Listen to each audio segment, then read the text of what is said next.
Water Research Commission has been assessing this recent cholera outbreak in Hammanskraal that I was talking about.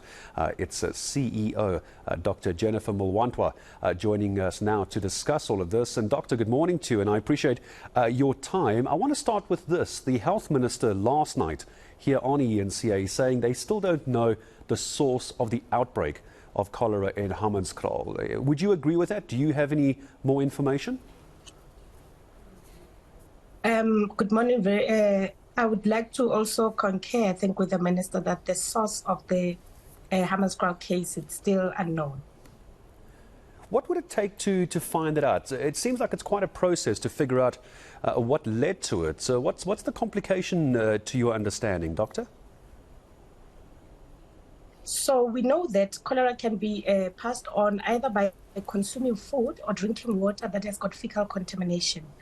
The quick turnaround time would be when cases are presented, when the first case is confirmed, then to be able to trace from that first case, what were you doing, where did you travel, similar to the kind of turnaround or response that we had during the COVID-19 pandemic when we have it. So it's really being able to ask the right questions of the case that is being presented so that one can be able to track where they have been, who they have been with, as well as to minimize the spread and to be able to understand what is the cause. And I imagine then, Doctor, this is central to this independent analysis that you and your organization have been involved in as well. What's the process, the progress on this research?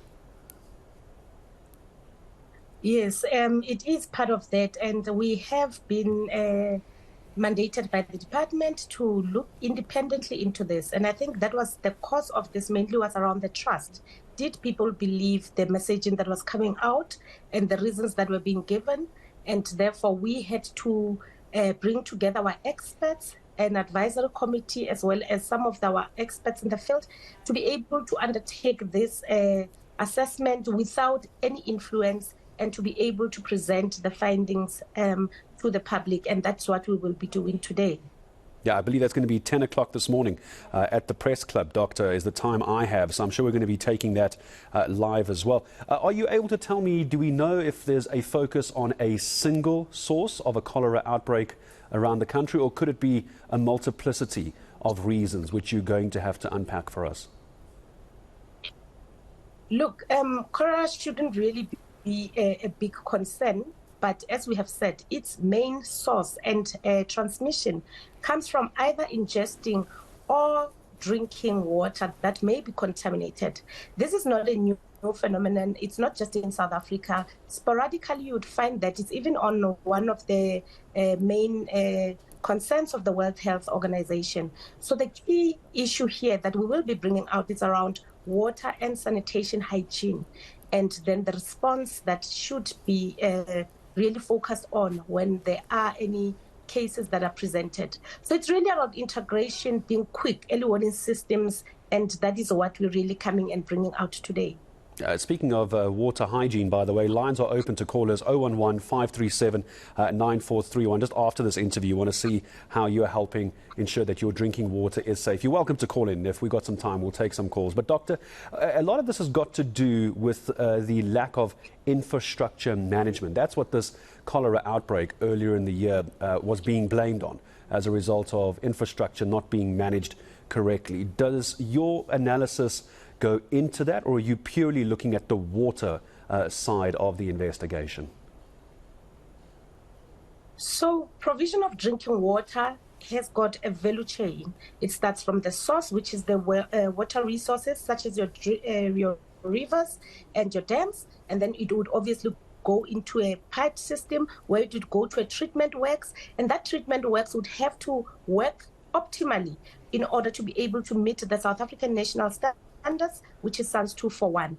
And only then is that water, then as per the regulations and standards, good for drinking purposes. So yes, infrastructure is at the center of how drinking water gets to the people and the quality of drinking water.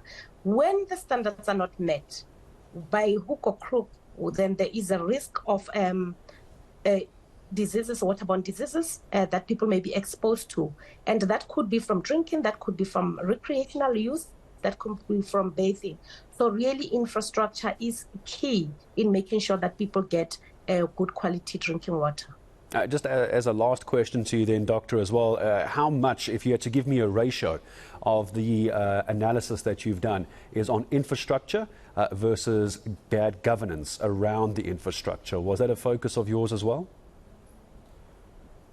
Yes, we've looked at the entire value chain. So we've looked at the source, we've looked at the possible transmission pathways, we've looked at the infrastructure, we've looked at the governance, we've even looked at the climatic conditions to see if they were even favorable for toxigenic strain of cholera to be found in the water resources, which could then be transmitted. So we've looked at the value chain, and I think the methodology of the study, it's really going to be a lesson that then says going forward, we need to do things proper in order to be able to guarantee people safe drinking water. And I will leave this as my last question to you, Doctor. Does it give a timeline on what needs to be done and when it needs to be done by? I know it's only going to come out 10 a.m. this morning, but just for South Africans, is there a timeline in this analysis? Are you talking about the recommendations? Correct, yes. Yes, the recommendations, it's critical.